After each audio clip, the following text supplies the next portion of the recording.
पाठीशी बसले. मग दुर्योधनाने म्हणले कृष्ण तर हत्यार युद्धामध्ये उचलणार नव्हते, कृष्ण हत्यार उचलणार नव्हते. मग दुर्योधनाने म्हणले तुमची आम्हाला संपूर्ण सैन्य द्या. अर्जुन म्हणला फक्त माझा कृष्ण राहिला तर मला चालतंय, माझा विजय निश्चित आहे. आपल्या आधुनिक युगात संविधानिक युद्धात सत्याची असत्याची युद्ध आहे.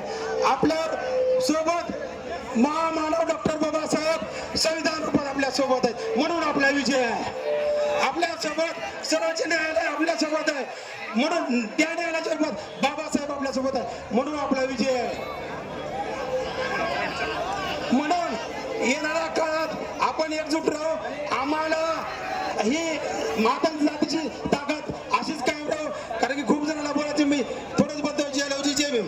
नांदेड, लातूर, परभणी, उस्मानाबाद, बीड, अकलूज, पुणे, मुंबई, महाराष्ट्राच्या कानाकोपऱ्यातून आलेल्या माझ्या बहादूर स्वाभिमानी बंधू भगिनींनो, सर्वांना सप्रेम जय भीम, जय लहुजी.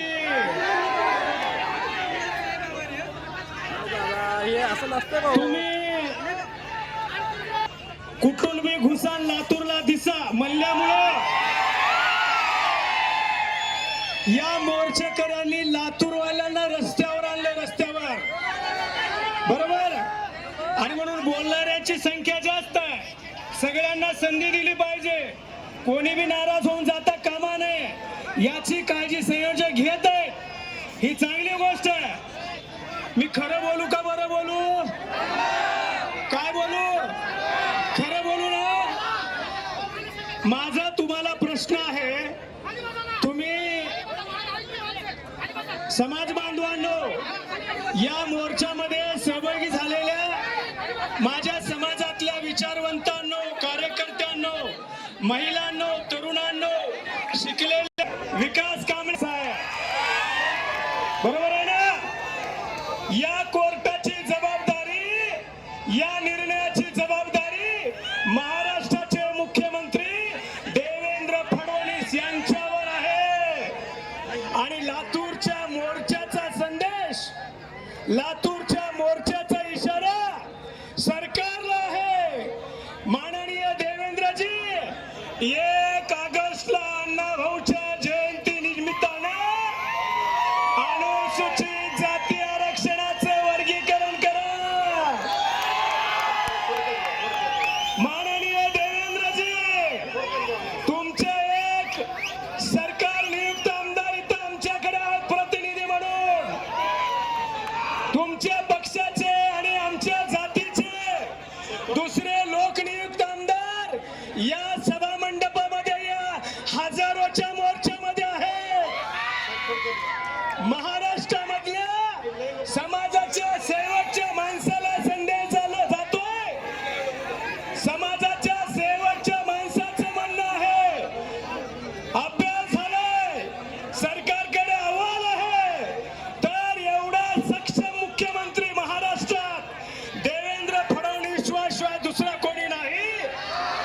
आणि असं असताना देवेंद्र फडणवीसांना या वर्गीकरणाचा निर्णय घेण्यासाठी फक्त 1 तास लागतो, 1 तास. मग अडचण कोणाची आहे? अडचण कोणाचीच नाही. तुम्ही विलंब लावू नका. दुसरं एक वैशिष्ट्य सांगतो, आम्ही मानवतावादी आहोत, आम्ही समतावादी आहोत, आम्ही मातीवर प्रेम करतो, आम्ही देशावर प्रेम करतो, आम्ही महामानवाच्या विचारावर प्रेम करतो.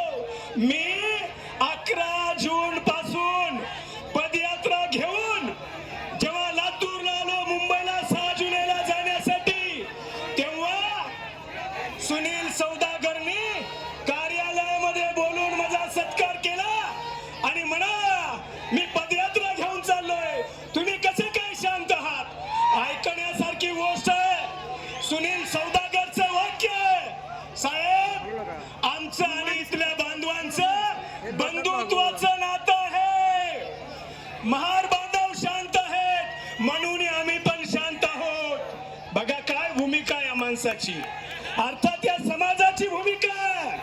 आम्हाला वाद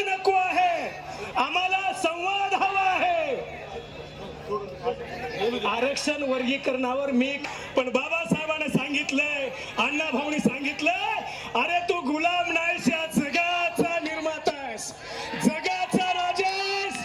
आणि तो विचार आमच्या जगण्याचं अधिष्ठान आहे. जगण्याचं अधिष्ठान असेल तर मांगच वर्गीकरण मागत नाहीत. एक नेरेटिव्ह सेट केला आणि सांगितलं जातंय मांग वेगळी भूमिका घेता येत नाही. या वर्गीकरणाच्या लढ्यामध्ये होलार मुख्य प्रवाहामध्ये येणार आहे, आमचा मांगारोडी मुख्य प्रवाहामध्ये येणार आहे, आमचा बुरुड मुख्य प्रवाहामध्ये येणार आहे, आमचा हिंदू खाटीक मुख्य प्रवाहामध्ये येणार आहे. अरे ज्या प्रगत जाती झाल्या त्या ज्या काही 2-3 असतील, लाभापासून वंचित असलेल्या जातींना सामाजिक न्याय प्रदान करणं हे बाबासाहेबांचं स्वप्न असेल तर बाबासाहेबांच्या स्वप्नाला पुढे घेऊन जाण्यासाठी वर्गीकरण क्रमप्राप्त वर्गीकरण, त्याच्यावर कोणतंही औषध नाही, कोणतंही. आणि म्हणून मी आनंदराज आंबेडकरांना इथून हात जोडून विनंती करतो, आनंदराजी तुमचं आडनाव आंबेडकर आहे, तुम्ही बाबासाहेबांचे नातू आहेत, तुम्ही तर खऱ्या अर्थानं वर्गीकरणाच्या चळवळीचं नेतृत्व करायला पाहिजे होता, वर्गीकरणाच्या चळवळीचं नेतृत्व करायला पाहिजे होता. परंतु तुम्ही बुद्धिभेद करू लागले. हे बाबासाहेबांच्या विचारासोबत केलेली प्रतारणा आहे, ही गोष्ट आपण समजून घेतली पाहिजे. आणि म्हणून आमचं म्हणणं काय आहे, मातंग बौद्ध चर्मकार भाऊ आम्ही काय म्हणालो, मातंग बौद्ध चर्मकार भाऊ आणि आपल्या बापाचा वाटा वाटून घेऊ, आमच्या हक्काचं आरक्षण वाटून घेऊ. आणि ही भूमिका आम्ही पुढे घेऊन जाणार आहोत. आम्ही क्रियेला प्रतिक्रिया देण्यासाठी आम्ही आलेलो नाही, आमचं आणि महाभारतचं भांडण नाही, वैर नाही, आम्ही व्यवस्थेचे बळी आहोत.